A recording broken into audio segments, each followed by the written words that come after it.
श्रीमद्भगवद गीता ध्यान योग समाधि। भगवान श्री कृष्ण ध्यान योग के बारे में बोलते हैं। अध्याय 6 श्लोक 11-12। भगवान श्री कृष्ण कहते हैं, शुद्ध भूमि पर कुश और मृगशाला बिछा, बहुत ऊंचा ना बहुत नीचा वहाँ पर आसन जमा, उस आसन पर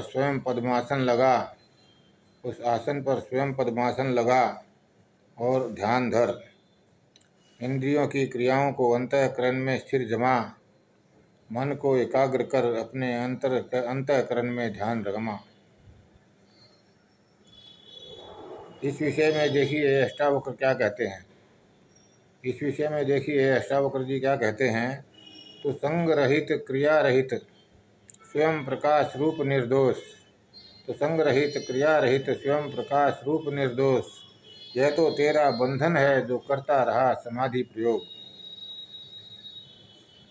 तो संग है, क्रिया शून्य है, स्वयं प्रकाश है और निर्दोष है। तेरा बंधन यही है कि तो समाधि का आयोजन करता है। समाधि का आयोजन करता है। समाधि का आयोजन हो ही नहीं सकता, क्योंकि समाधि का आयोजन तो करता करता है और तुम तो करता हो ही नहीं। फिर आयोजन कैसा? जैसे बीमारी होती है तो औषधि की जरूरत होती है। आत्मा तो कभी बीमार हुई नहीं, फिर औषधि की क्या जरूरत है? ध्यान का, समाधि का मोक्ष प्राप्ति से कोई संबंध नहीं, यह समझ लेने जैसा है। दोनों ही भ्रम की स्थितियां हैं। संत महात्मा कहते हैं ध्यान लगाओ, मस्तिष्क को विचारों से मुक्त करो, खाली करो। मस्तिष्क तो निद्रा में भी स्वप्न में भी सुख दुख का अनुभव कराता है। आप मस्तिष्क को विचारों से मुक्त कैसे कर सकते हैं? किसी हाल में भी आप मस्तिष्क को विचारों से मुक्त नहीं कर सकते। जबकि आप सोए हुए भी नहीं हो, जागे हुए हो। विचारों से मुक्त होने का स्थान कभी भी प्राप्त नहीं किया जा सकता। ये सब प्राकृतिक क्रियाएं हैं, इन्हें किसी प्रकार से बदला नहीं जा सकता। संत महात्मा फिर कहते हैं, यह सब मन को काबू में करने के लिए किया जाता है। मन को ध्यान से समाधि से एकाग्र नहीं किया जा सकता। यह सब करने के लिए भगवान ने हमको दिमाग दिया है, हमें उसका प्रयोग करना चाहिए। हमारे घर के सामने एक रामचंद्रा मिशन है, जहाँ लोग हर रोज़ सुबह 1 घंटा भर ध्यान लगाने के लिए आते हैं। मैं उन्हें रोज़ देखता रहता था। एक दिन मैंने रोज़ाना आने वाले एक भक्त से पूछ लिया कि आप कितने समय से ध्यान लगा रहे हैं? उसने कहा, मैं 25 वर्षों से ध्यान लगा रहा हूँ।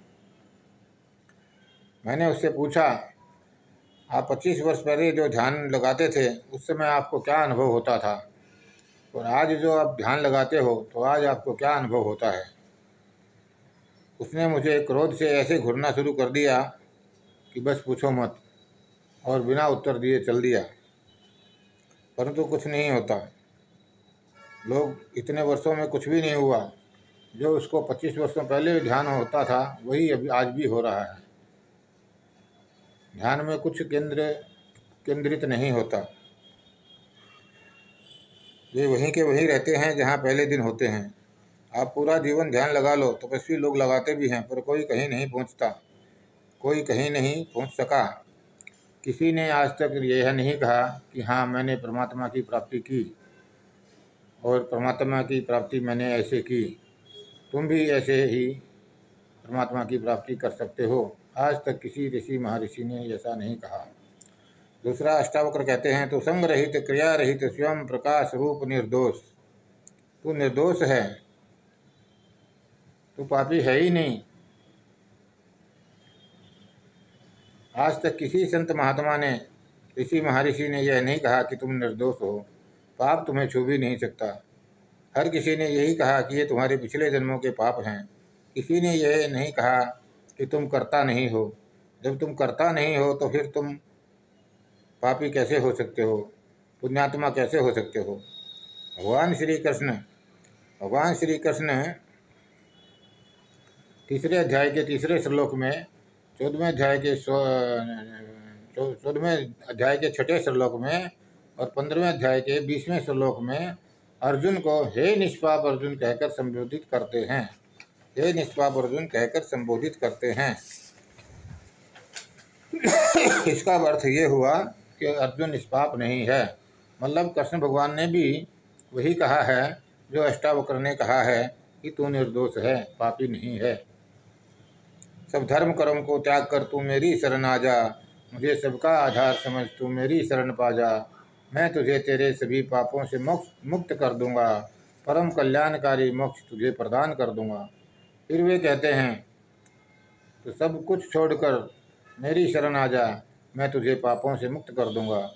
जबकि वो पहले ही तीसरे अध्याय के तीसरे श्लोक में, 14वें अध्याय के छठे श्लोक में, 15वें अध्याय के 20वें श्लोक में अर्जुन को हे निष्पाप अर्जुन घोषित कर चुके हैं। फिर भी ये बात वो दोबारा कहते हैं।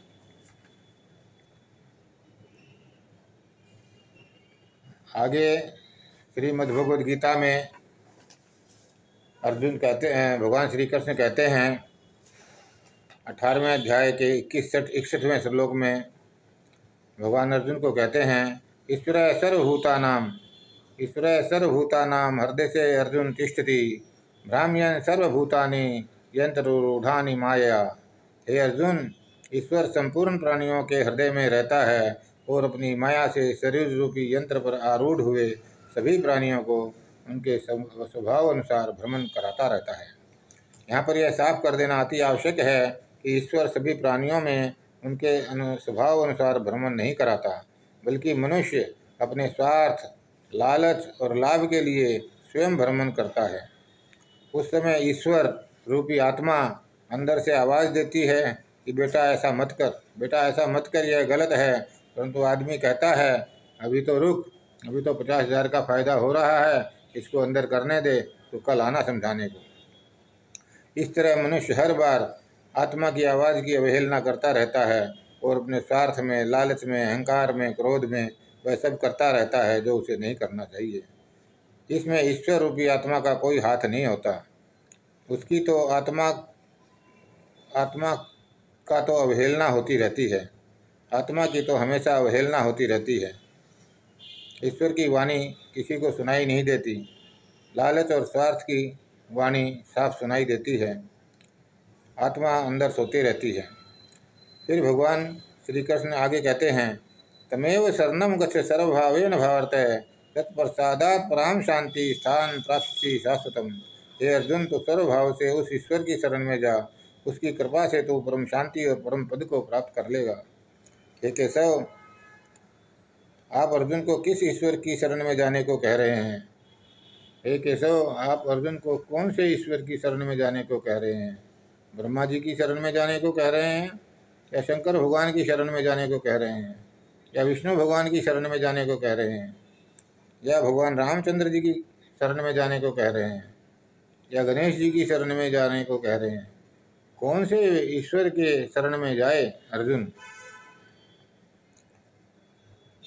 कृपया स्पष्ट करने का कष्ट कीजिए। फिर आप तुरंत आगे फिर आप तुरंत यह क्यों कहते हैं मन मना भव मद भक्तो मद्याजी माम नमस्कुरु, मन मना भव मद भक्तो मद्याजी माम नमस्कुरु, माँ में वैसे ही सत्यम ते प्रतिजानो प्रज्ञसी में।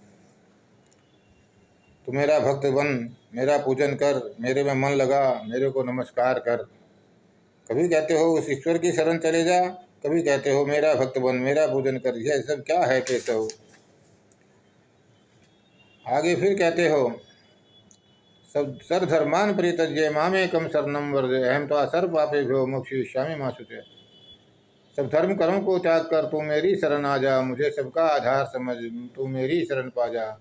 मैं तुझे तेरे सभी पापों से मुक्त कर दूंगा, परम कल्याणकारी मोक्ष तुझे प्रदान कर दूंगा।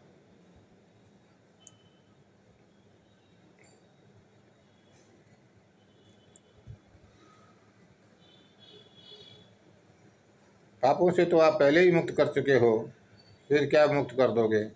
और मोक्ष में तो आपकी रुचि है ही नहीं। जब आप कहते हैं इदा इदा ही धर्मस्य ग्लानिर्भवति भारत परित्राणाय साधूनां विनाशाय च दुष्कृतां धर्म संस्थापनार्थाय संभवामि युगे युगे।